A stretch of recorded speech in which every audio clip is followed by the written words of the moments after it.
Chào mọi người, và ngày hôm nay bọn mình sẽ test sản phẩm của Safe. Bọn mình đang cách bờ rất là khá là xa. Như các bạn thấy thì khá là xa. Ở đây là thành viên của nhóm bọn mình.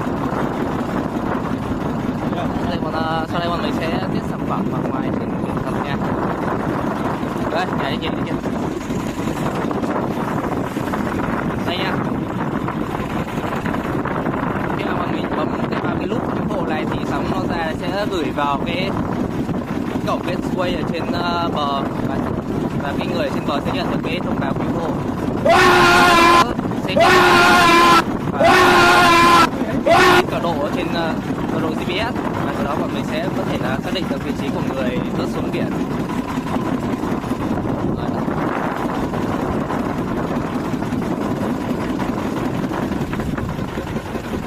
Bờ khá là xa nha.